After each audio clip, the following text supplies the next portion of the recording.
Artur is actually one of my badass old wings. He's also my mentor. He taught me a lot about picking up girls and being better with women. For a long time, he actually aggravated me with how good he was with women for the simple fact that he's he went off and he did a bunch of coaching for a long time. He came back and he absolutely scrubbed the floor with me. And I got really mad about it. So I took a lot of action over the course of a year to try to catch up to him. He's amazing. I ended up like kind of pushing myself pretty hard. And he's also an extremely intelligent person, to the point of it being annoying and obnoxious. But that's Artur. All right. He's a badass. He doesn't care what you think, and he gets amazing results with women. Him and his girl here have a beautiful relationship, and I think it's a lot better than a lot of people outside of in the mainstream world. Most people don't have a relationship like these two have, and I actually was a really big factor of me trying to switching up and changing the way that I actually date myself, which is actually how I date my girl. I actually was trying to look for something the same way that these two had this. So Artur, anyways, sorry for like coming into this a little bit slow, but do you have anything to say about this? Like, do you want to introduce yourself?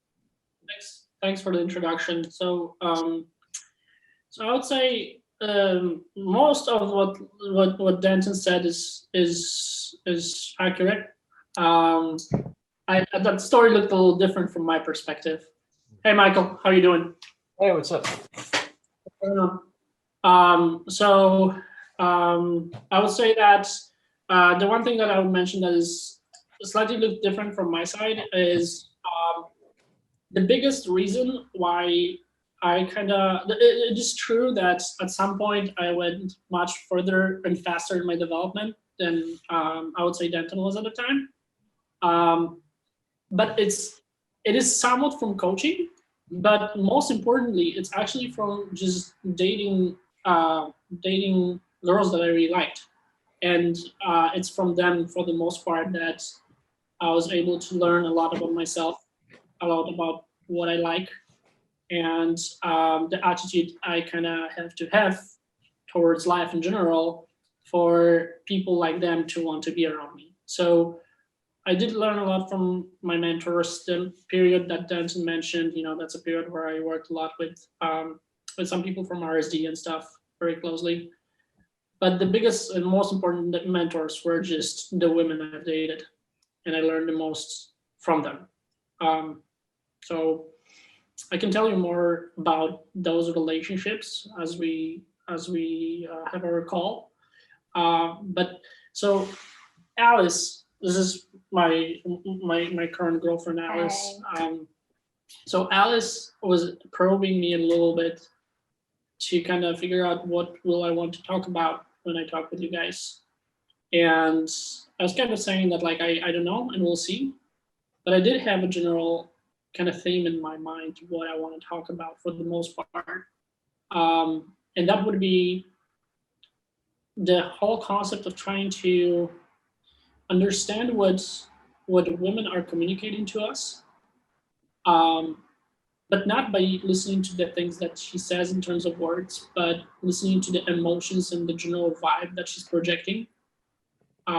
Because it's kind of paradoxical, but women on one hand they're very like social, but on the other hand are not very good communicators, or at least not in the ways that other men would classify as good communication. And what happens is there's a lot of kind of dissonance between, hey, I'm a male, and what I classify as good communication is not what I'm getting from you. On the other hand, she feels like she's expressing everything she would. I mean, she's trying really hard to express what she wants, but at the end of the day, the guy doesn't understand it. And if I would have to pinpoint the most important thing when it comes to building very interesting, very intricate, and very rewarding relationships with females, is that one thing. Well, one thing you taught me really well, which actually I don't think a lot of the guys in the States get, you have a very masculine vibe. Like I remember we'd be sitting at like a restaurant and you would just see like a really cute girl walk in and she'd have a boyfriend and you just like, you couldn't help yourself. You just like kind of eye fuck her. I remember there was a time too, I remember sitting on this couch over here talking to you about this. And I remember that I had an issue with jealousy and I was like, man, like I was kind of going through like my man horse stage pretty hardcore. And I remember I was talking to you and I was like, man, I don't see how I could like allow myself to like, just be like, just free of outcome with my girl and just, love her without like attaching the sex to it. And he said, dude, there's nobody better for my girl than me. I'm the best possible option in this world. And when he said that, I was like, oh, and it kind of just clicked for me. And I've been thinking about it ever since, literally since then. I actually tell all my clients that on a boot camp. One of the first things I'll tell them is like, so there's this guy named Artur. You'll probably never meet him. He's a badass motherfucker. And one of his favorite things that he says is this line. And when he told me this was a big deal for me. You guys have to start believing that you're a 12 out of 10, that there's no man on this planet better for you than the woman you're talking to. It's that 12 out of 10 mentality. It's that exception to the rule type mentality.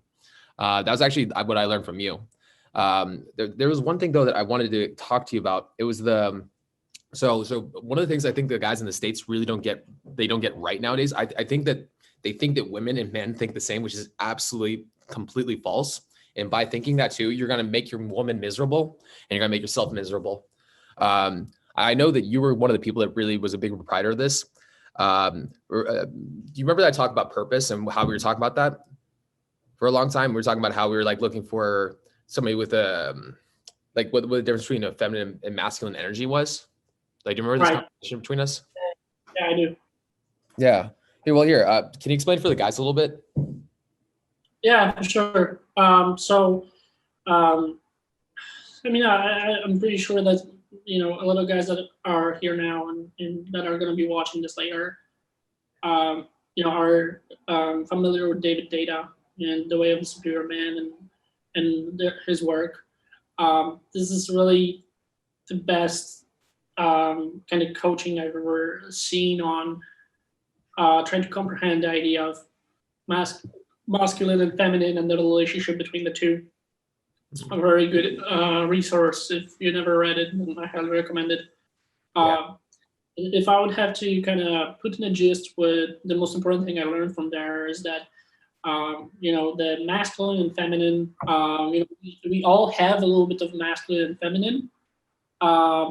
For simplicity, and the stereotype is that men usually have, it's not a product, it's, I'm seeing the question. It's not a product, it's just a book, The Way of the Superior Man.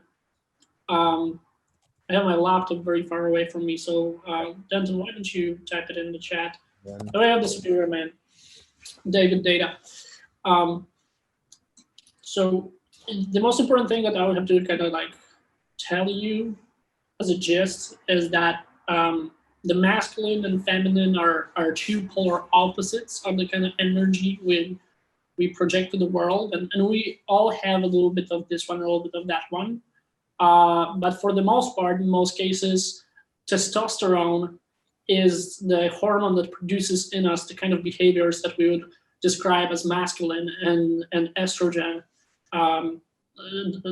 projects the kind of behaviors and vibe that you would associate with feminine.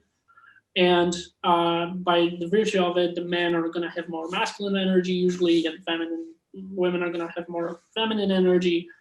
But the thing is, the two opposite sides of the spectrum have a completely different approach to the world.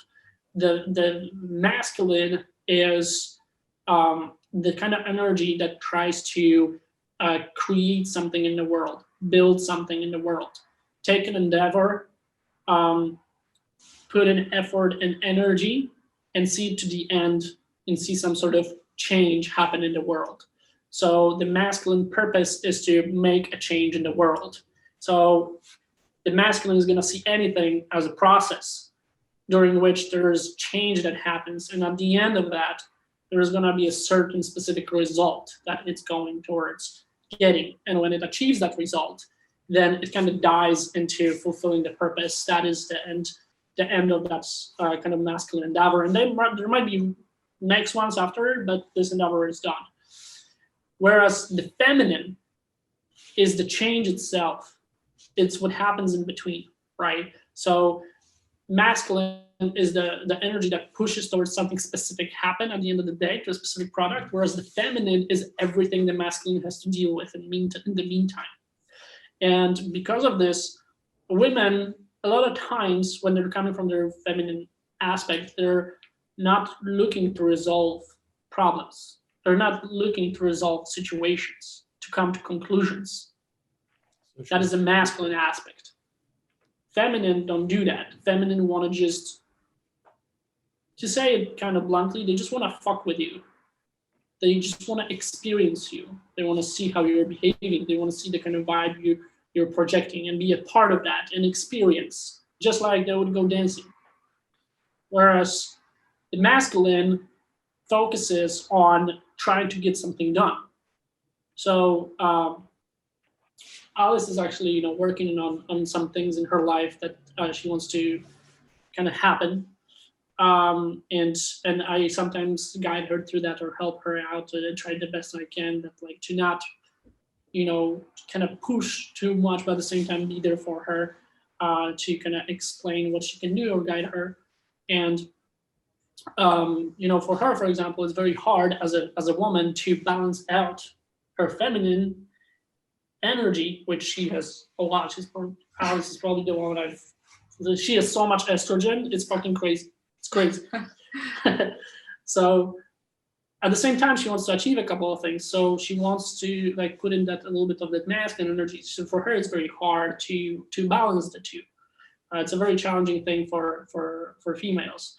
Well, on the other side, the opposite side of the spectrum is also very hard. So for a masculine character, for a man to try to basically exhibit empathy and try to put yourself in your feminine to understand where your women are coming from when you guys are discussing how she's feeling, how is she feeling this evening, what she likes about you, what she doesn't like about you, why she might have reservations to be intimate with you, if it's a first date or you guys just met, I don't know, for a Tinder date or at a club or something where you went despite the lockdown because you're such a player.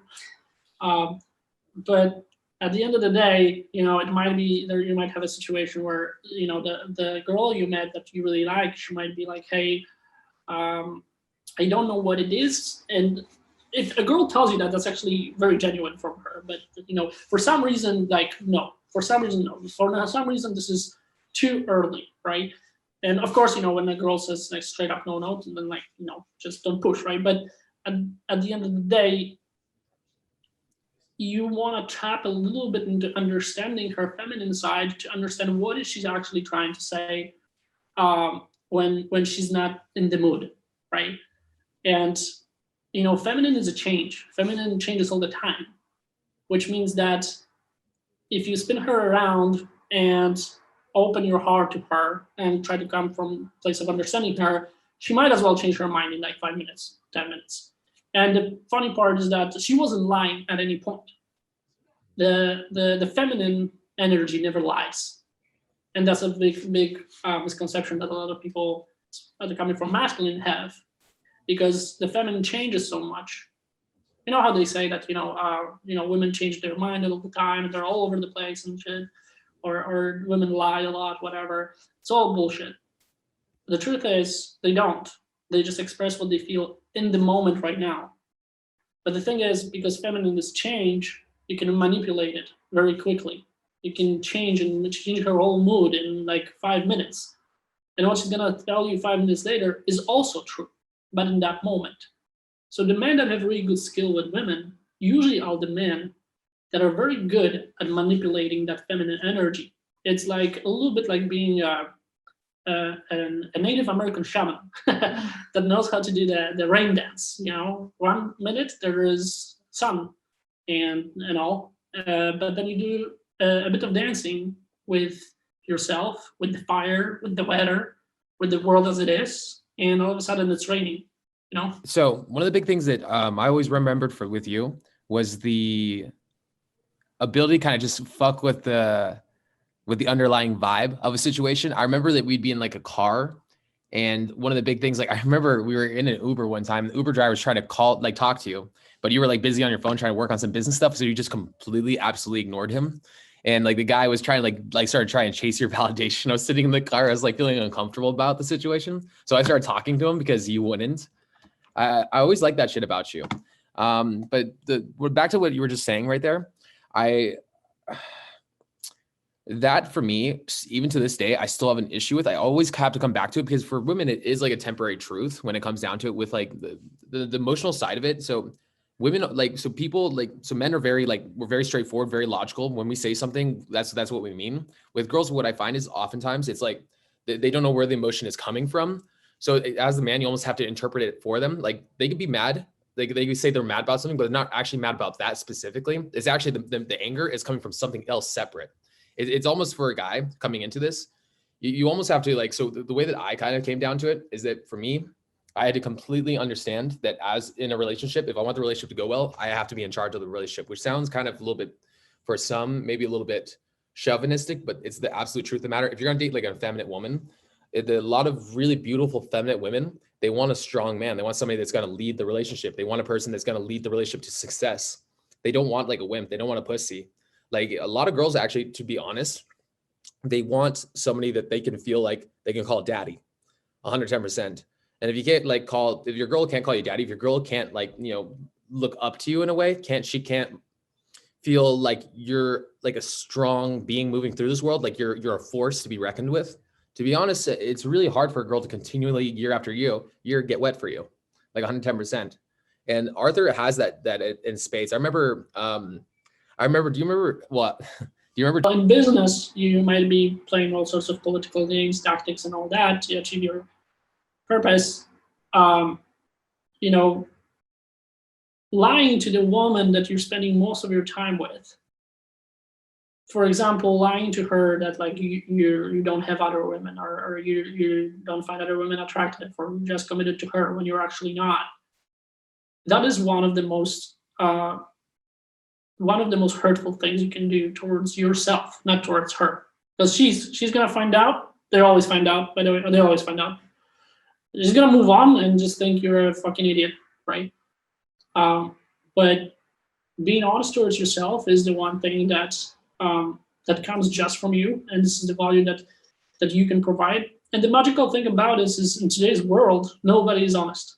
No, like almost nobody is honest. It's so hard to find people that are truly honest. So just by developing that virtue, you're putting yourself in the top 0.0001% man in the world. Because all the other men are just fucking scared. Just scared to be honest, scared to be truthful.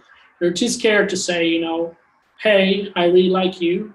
We've been dating for a while. I like you a lot. And I think you're the most amazing woman I've ever met. And also what? I also like other women, and I love sex, and I'm a degenerate. And I think you're too. So maybe you want to be degenerates with me for a while, and do a couple of threesomes and do some crazy shit, And this is a conversation that might go one way, very much in your favor, or the other way, which is also going to be in your favor, because either you're going to very quickly find out that your girl is, on the same vibe with you, and she wants to, have amazing sex life just like you, including women just like you.